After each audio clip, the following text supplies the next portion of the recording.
Greetings, ladies and gentlefish.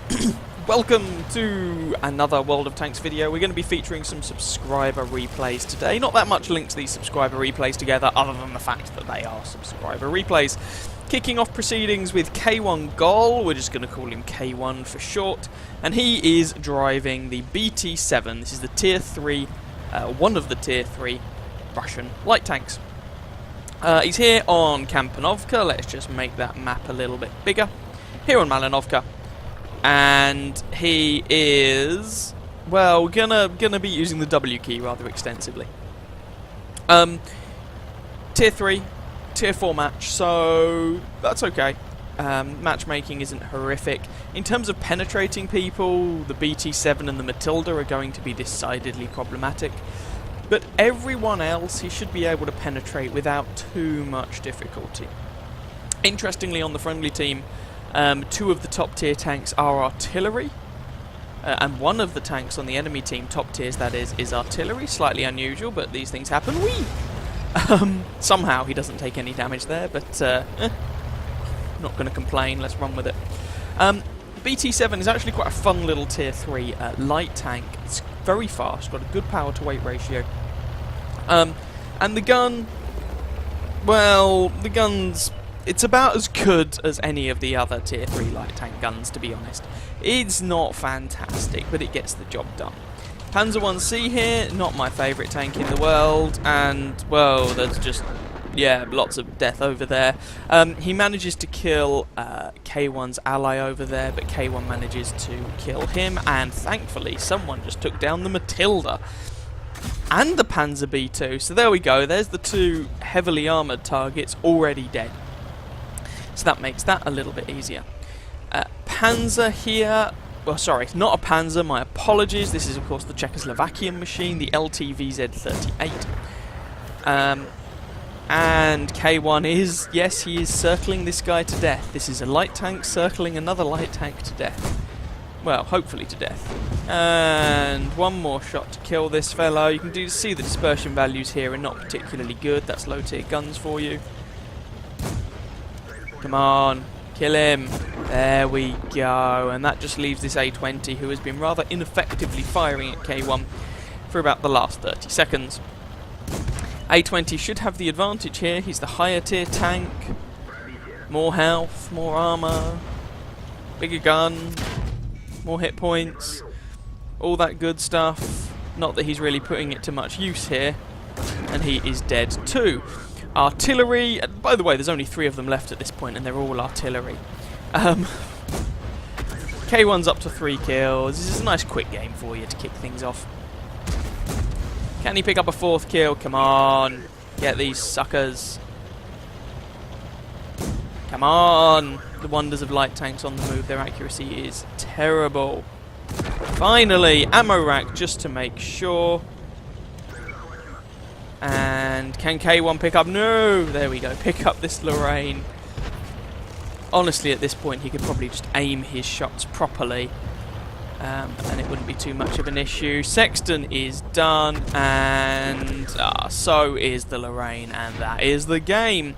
Nice, quick one for you there, less than 4 minutes long, and thankfully the game stops just before K1 goes into the drink. So let's go and have a look at the post-game stats. Here we go then, that was enough for Ace Tanker, Bruiser, Arsonist, sorry, not Arsonist, Demolitionist, Fighter, Fire for Effect. 249 damage done, 4 kills, 872 base experience for K1 there. Given the number of kills and the damage count, you might expect it to be less, but on top of his 249 damage, he actually has 784 assistance damage, so that's where a lot of that experience came from. So just a sub 4 minute match to warm things up, I guess. Let's go and have a look at another one. Moving up a few tiers then, we join Wolf C in his T20. T20 is a tank that I have shown before on this channel, way back in the dawny mists of time when I was first putting videos on YouTube. I was grinding through the T20. So, whilst technically there have been videos of this on the channel, it has been a very, very, very long time. With that in mind, I thought it was long past due time. That was a terrible sentence. There we go, it was worth putting up a replay from this machine again. This is driven for us, as I mentioned, by Wolf C. Wolf is in a Tier 7 match here on Lakeville, and because Wolf has a bare minimum of 3 brain cells to rub together, he is not going to the valley, which is always nice to see. In fact, he's actually coming along this central road and doing a little bit of spotting. I was about to say a spot of spotting. Oh dear. But yeah, anyway, mouth, brain, try and communicate. He manages to spot some guys out. A little bit of damage goes onto that poor ARL V39, who seems to think his best course of action is to go into the town. Now, unfortunately, the friendly team have sent quite a few tanks over towards the valley. Fortunately, the enemy team have done the same. So, it could be worse. Now, what's interesting here, for me, is that Wolf is using binos on this tank. Back in the dawny mists of time, when I was playing the T20, I also used binos on this thing. And that was because I was very tight with my credits. Now I use a vertical stabilizer, gun rammer, and coated optics. This thing has a very nice base view range. 390, I think, off the top of my head. So coated optics is perfectly capable of pushing yourself up to view range cap. And now we have a little bit of a cluster going on this central road. It's a bit crowded, which is occasionally a problem. And there is basically no one in the town on the friendly team. There is definitely someone from the enemy team, because they is capping the base. Ooh, hello M7. Back in the days when you were a medium tank. Oh, miss. Now, the T20... I will do a review of this tank at some point, but what have you got? 10 degrees of gun depression, garbage armour, reasonable mobility, and quite a hard-hitting gun, though unfortunately the gun is also a little bit on the inaccurate side. So it's not really a sniper rifle. By the way, scoreline is 1-5 in case anyone was paying attention, just for your information. Wolf is trying to see if he can pick up some shots on people. IS-2, it would be really nice to get some damage on him. He is a top tier target, of course. 1-6. 2-6, way, the team's only trailing by 4 tanks. Yippee. Wolf goes for a shot, but no dice. I think the guy might have gone behind a building or something. It's quite difficult to pick out there if you can get shots on the people or not. First connecting shot, though, rewards Wolf with a kill there, putting the ARL V39 out of his misery. 4-9 is the scoreline. IS-2 has taken a right royal battering and been set on fire, and now he is dead as he becomes Wolf's second kill. So we've got a bunch of tanks have actually succeeded in pushing through the valley because the friendly team went there as well. And they are looping around and trying to mess the friendly team up. And they've probably got in their heads, oh right, we're just going to murder them now. And to be fair, they do outnumber Wolf's team by 2-1. So this is not a particularly good situation on paper for Wolf and friends. Having said that, that's an M7, and he is horrendously screwed as a medium tank 2 tiers higher than him crests the ridge and executes him as Wolf picks up his 3rd kill. Enemy artillery there. Ooh, slightly low damage roll, unfortunately leaves that guy still alive. Bit of a shame there, but never mind. Wolf should be able to finish him off, and there we go, kill number 4. Stug 3G decided, screw this for a game of soldiers, I'm getting the hell out of here. Can't really blame him if I'm going to be honest. And there's also a Nashorn over there as well. Wolf does have some high explosive ammunition, so he could load that to do some damage to the Nashorn. But first, puts a shot into the Stug 3G, takes off most of the guy's health. Looks like he might have also damaged the fella's tracks, and he is dead. Kill number 5. Now the friendly team are only trailing by 2 tanks, but they're still outnumbered 2-1. And just as I say that, the friendly AMX meets his maker at the hands of the enemy VK. Now, Nashorn. This thing has tissue paper for armor. Wolf could load high explosive here to secure a little bit more damage. And that is what I would be doing, as with these high explosive rounds, your alpha damage goes up to 320. So with the armor piercing rounds, it's going to take you realistically 3 shots to kill this guy. 2 penetrating shells from the high explosive rounds would do the job instead. And if perchance one of them fails to penetrate, it will take you 3 shots to kill him. You're not in any worse position than you would have been with 3 armor piercing rounds. So Wolf has taken a little bit of damage here, but he has so far managed to secure 5 kills And okay, there's the enemy VK. Oh, there goes a lot of Wolf's health. Unfortunately, the VK will reload before Wolf does because the reload time on the T20 is not very good. Wolf is able to pick up his 6th kill there, but he's still got 3 enemy tanks to deal with, and he's now a one-shot for any of them. We've of course got the artillery, the Tiger 1, and that Nashorn, who, well, if Wolf wants to finish him off with one more shot, he'd really have to load high explosive. But Wolf seems content to leave that Nashorn to his own devices for now, and he's going to go hunting, presumably the artillery. So far, Wolf has already killed 1 artillery piece this game. We'll see if he can kill a second. And lo and behold, the enemy Tiger, being the rock star that he is, crashes his tank, and suddenly this game looks winnable. We don't know what the hit points of the Tiger were, but given that thing has 1500 max hit points and Wolf's hit points are currently 101, I'm willing to bet he'd have been a problem either way. So Wolf is currently going for the artillery. It's a Hummel. Can't remember exactly off the top of my head how much health the Hummel has. Nashorn will be the one capping, I should imagine. But Wolf's got plenty of time here to kill the artillery and then go back and deal with the base. Something the friendly team seem to be casually ignoring. This is an encounter match. He's basically got 4 minutes to get his stuff together. So, trying to find this artillery. Depends whether this artillery is going to have moved or not, actually, as to what he, or where he is at the moment. And shout out, by the way, to the T25-2 in chat. He's actually being quite useful. He's just sitting there going, T20, you got this. Good luck, basically.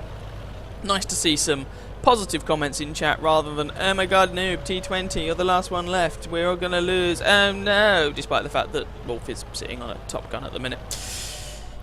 There is the Hummel. Interesting, the Hummel has some brain cells. He decided to... well, basically, he decided to go all the way around rather than sit there. Oh, we're in the battle of the aim timers. Oh, Wolf is a bit quicker and able to pick up the kill. Once again, that's a target that Wolf could have killed if he had just fired a high explosive round at him. I mean, he does bring high explosive rounds. Oh, that was lucky. Miss from the Nashorn. Wolf manages to hit him. He might want to move now. That Nashorn has a very dangerous and accurate gun and a good reload, but as it is... there we go, and Wolf ends up being rewarded with the win. Gosh, didn't see that one coming. So that close fought victory there ended up being good enough for First Class Mastery, Bruiser, Duelist, Fire for Effect, High Caliber, Top Gun, and a Radley Walters medal for picking up those 8 kills as he managed to do. 2,447 damage, 8 kills, 1,146 base experience. I was actually slightly surprised this wasn't an ace tanker, but I guess some of the targets that Wolf was shooting, or a lot of them, were lower tier. I mean, an ARL V39, tier 6, M7 tier 5, Type tier 5, you get the idea. 16 shots fired, 14 hits, 14 penetrations, so Wolf's gunnery in that match was actually pretty decent for that damage count, most of it from relatively close range. The T20's armour held up as it usually does, 3 hits received, 3 penetrations, 8 enemy vehicles damaged, all of them dead, 116 assistance damage, and a 28,500 credit profit with a premium account there for Wolf. So all things considered, a nice result there. The one thing I would say is there were some squishy targets there. Wolf, you take the high explosive ammunition, use it. The Nashorn and the Hummel you could have finished off with fewer shots by just firing some high explosive. And at times you got a little bit lucky when, for example, you were facing against the Nashorn right at the end. I wouldn't have been surprised, or the Nashorn's reload is good enough that he could have nailed you. But anyway, nice result there nonetheless. So one more game and we're going to bump it up another few tiers. So in the final replay of this video, we are joining effing Draco in his T62A. I always love that username. Now when I do streams or whatever, it's relatively common that people ask me to play the tier 10 Soviet mediums, and I don't own any. I am up to tier 8. For the Soviet mediums, and by the look of it, my first Soviet medium when I eventually get there is likely going to be the Object 430, because I'm one of those people who likes to play the odd tanks. But anyway,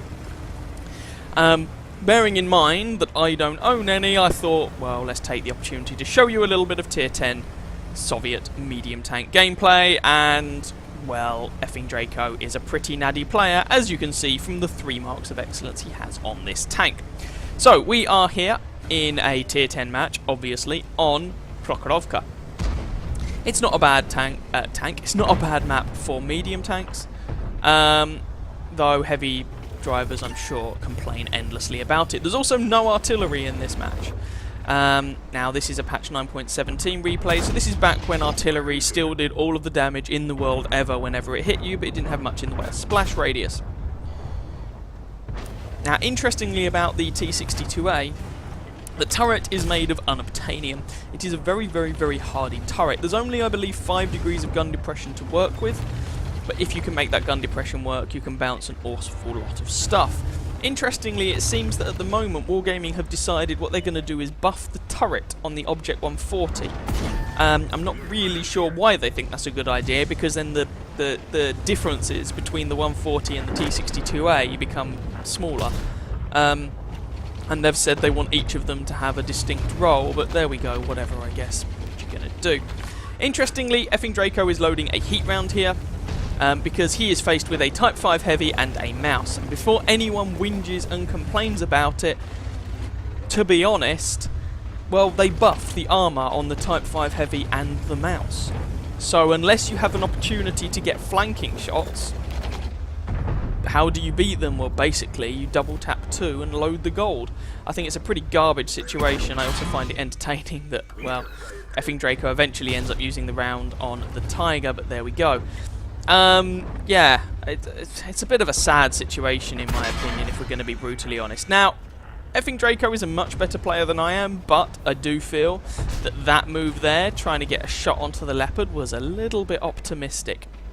I think he'd have been much better served not trying to take that shot, but that's just my opinion. Scoreline is 1-2. Draco has taken just a little bit of a pounding here. Thankfully, that Type... Well, it was an AP shell, actually. I was going to say it was a low roll, or it didn't penetrate, but it looks like the Type 5 Heavy is actually using the AP gun rather than the howitzer. And to be fair, I mean, I guess, sure. Yeah, why not? Oh, that one missed. That was a bit uncharacteristic. Oh, dear. So there's 600 damage blocked off of Draco's turret. 2-4, by the way.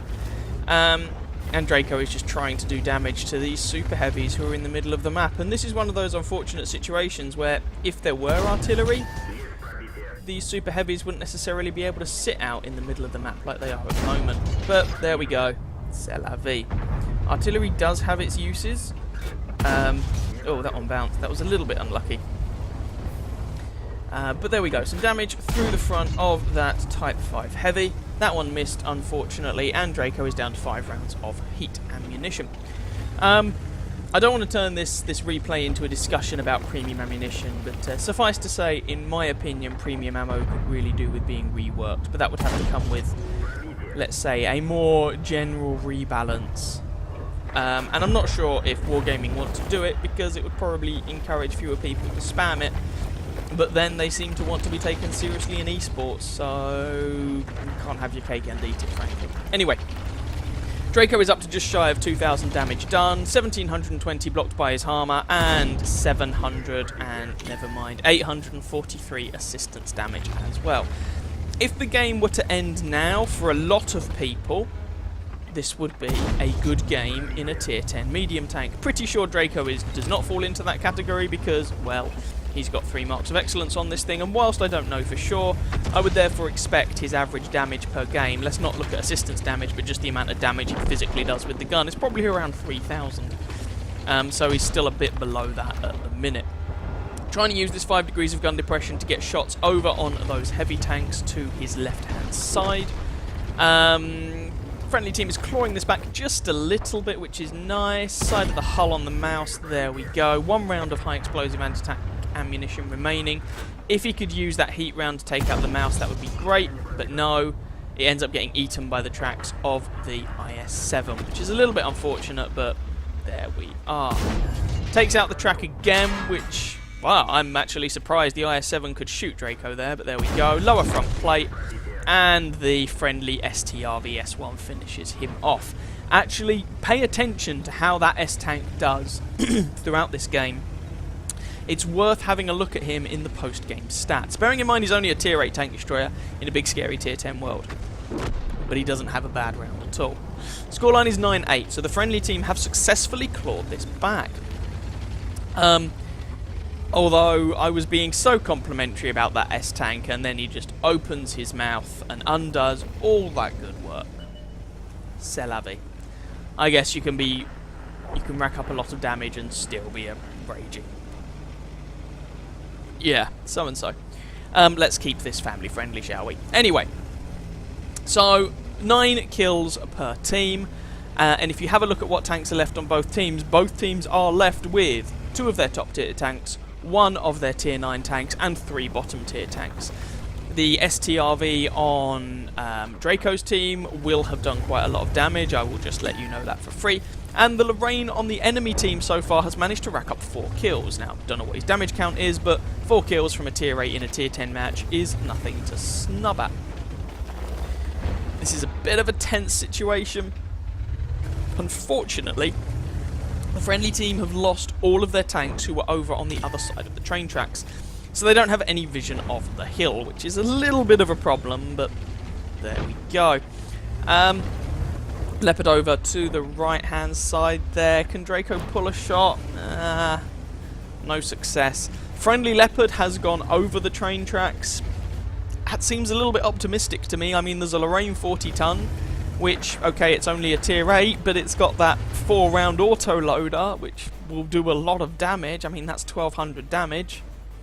And there was also an Indian Panzer over there, so whilst vision on the hill is great, I don't think that was necessarily the best thing that Leopard driver could have done.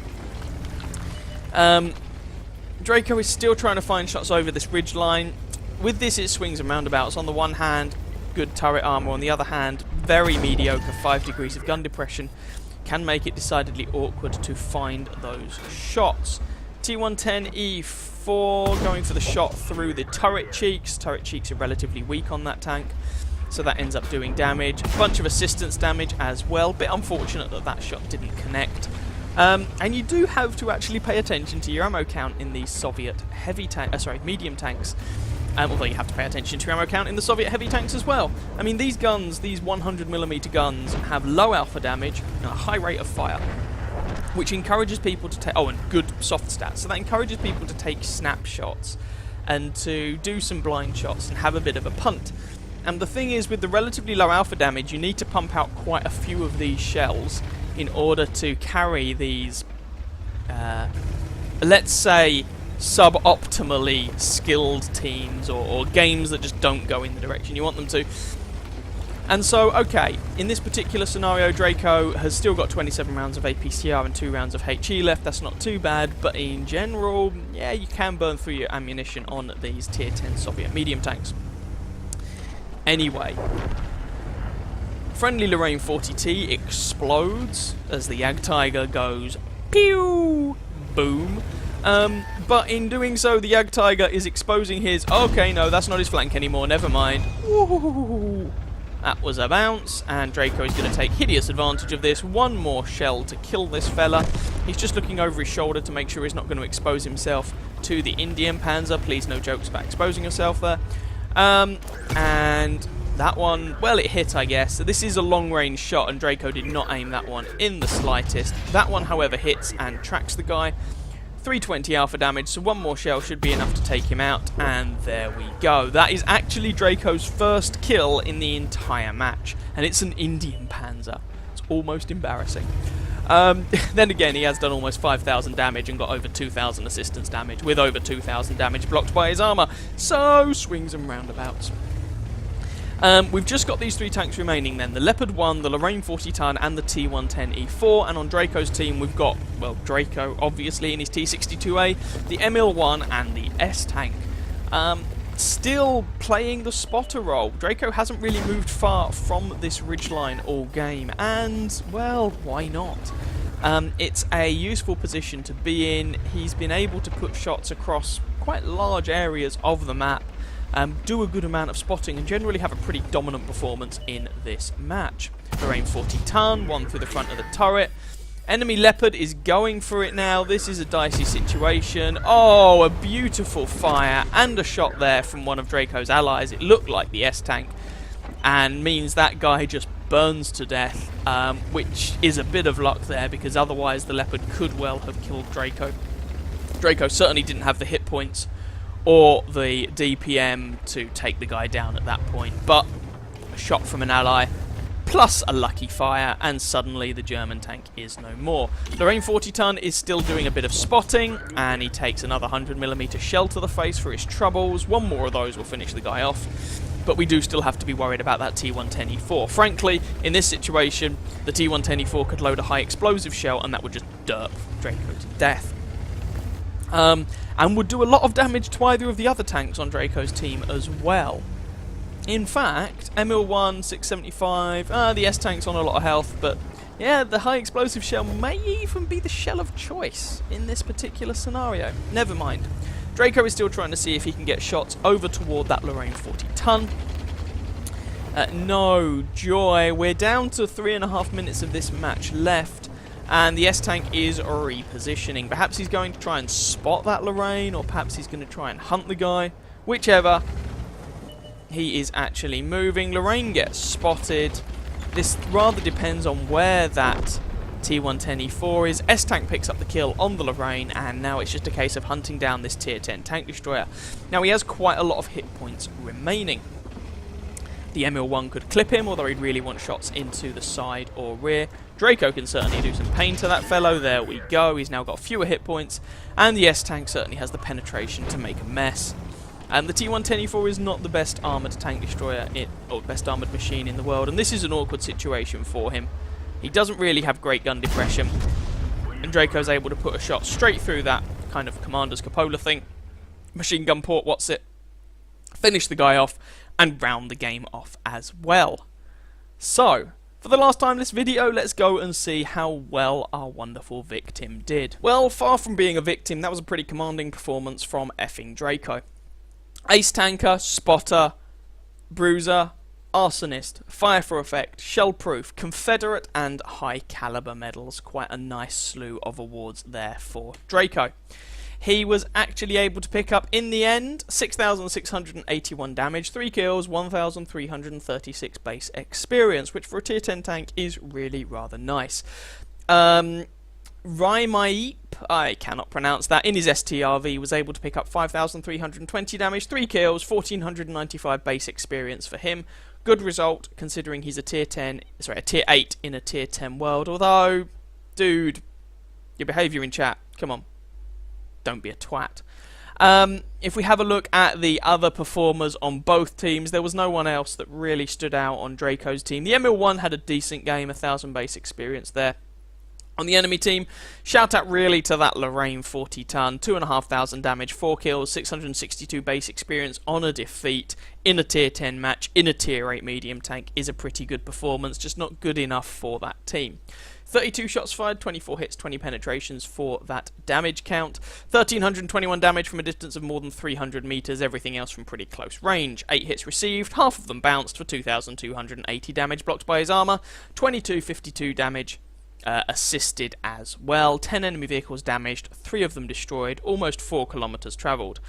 And with a premium account, Draco actually made over 100,000 credits there, except that the repair costs of his vehicle were over 22,000 credits, and the ammunition resupply costs were over 80,000 credits. He did fire some heat rounds there. But overall, ×5 experience for the first win of the day with a premium account for over 10,000 experience on that tank. That was a very, very nice game from Draco there indeed. There we go. Trio of subscriber replays for you. Hope you guys enjoyed them. If you want to send me your own replays, upload them to whatreplays.com. Send me the link to the URL link as a PM on YouTube, and I will take a look. I like to showcase people that I haven't, or drivers that I haven't showcased before, and also tanks that we haven't seen before. So I'll prioritise those, but if your replay doesn't fall into either of those categories, you can still upload it and I will take a look. Hope you guys enjoyed it. By all means, feel free to catch some of my other videos and or subscribe to my channel if you haven't already. And as ever, I wish you very happy hunting on that battlefield. Ciao, ciao.